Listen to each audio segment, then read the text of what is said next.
Hola a todos, mi nombre es Samuel Evariste, estudiante de Psicología de la Universidad de Yacambú, y en esta oportunidad les vengo a hablar acerca del proceso de transición agroexportadora a minero exportadora en Venezuela. Haré una breve explicación de cómo la economía de Venezuela, que dependía únicamente de la exportación de productos agrícolas, va pasando por un proceso de transición en el que el comercio agrícola no será dominante en Venezuela por el descubrimiento del petróleo, que con el pasar de los años la exportación del mismo transformó la economía de Venezuela dependiente de los ingresos generados por el petróleo. Desde 1830 a 1935 la economía de Venezuela descansaba sobre los productos y exportación de los productos agrícolas, principalmente en el café y el cacao como producto de exportación. También desarrolló otros rubros como la cebolla, maíz, algodón, papa, entre otros, los cuales es la fuente de economía del país durante mucho tiempo, haciendo que la economía reposara sobre la agricultura. Tuvo una sociedad rural, con una población escasa y de muy lento crecimiento, debido a las guerras entre determinadas clases sociales. Para el año 1814 se realiza el primer hallazgo de petróleo, lo cual inicia un proceso de cambio que afectaría a la producción agrícola, pues más adelante se daría paso a lo que se denominó el éxodo campesino. En 1914 comienza la explotación petrolera bajo el régimen dictatorial del general Juan Vicente Gómez, quien entregó a los extranjeros toda la riqueza venezolana. El petróleo comenzó a formar parte fundamental de la economía venezolana, desplazando toda la producción agrícola y ganadera por mucho tiempo. Había sido la fuente principal de ingresos del país. Para 1941 ocurre el estallido de la Segunda Guerra Mundial y los acontecimientos económicos mundiales tuvieron impacto en el país.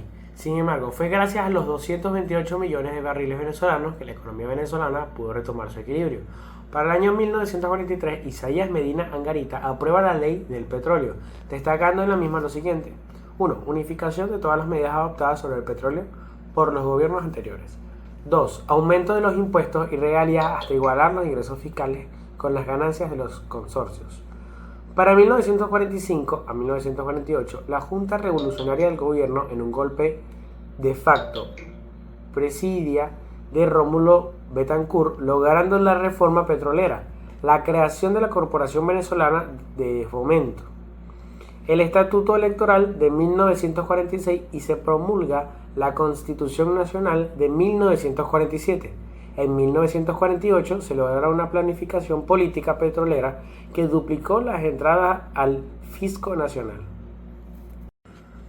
Para 1953, bajo el gobierno de Marcos Pérez Jiménez, se incrementó la renta petrolera, a tal nivel que hubo un aumento considerable en las exportaciones, así como de los ingresos fiscales que impulsaron nuevamente la economía del país.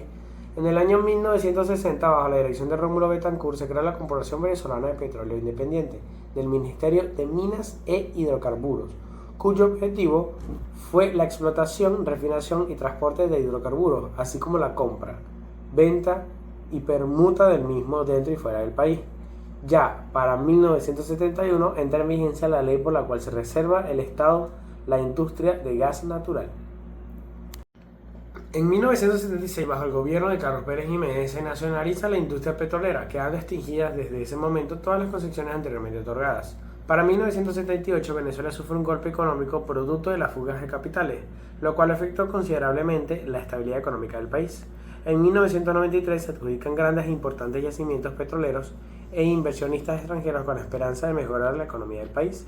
En 1998, Chávez plasma 5 ejes para la construcción de una nueva república. 1. Equilibrio económico para garantizar la democracia participativa. 2. Protagónica. El equilibrio económico para garantizar una economía solidaria, productiva y autosustentable. 3. El equilibrio territorial. 4. El equilibrio social. Y 5. El equilibrio internacional. En el año 2007 llegan a acuerdos con compañías petroleras de Brasil y otros países. Ese mismo año Venezuela, bajo el mandato de Hugo Chávez, se compromete a refinar 100.000 barriles de petróleo crudo de Ecuador. Cuba se compromete a que Venezuela reciba tratamientos médicos y programas de salud a cambio de que Venezuela modernice la refinería de Cienfuegos y venda varios miles de barriles a Cuba a través del convenio Petrocaribe. En el 2017 inicia la sanción financiera a PDVSA, alegando corrupción y lavado de dinero por parte de los altos funcionarios de dicha empresa.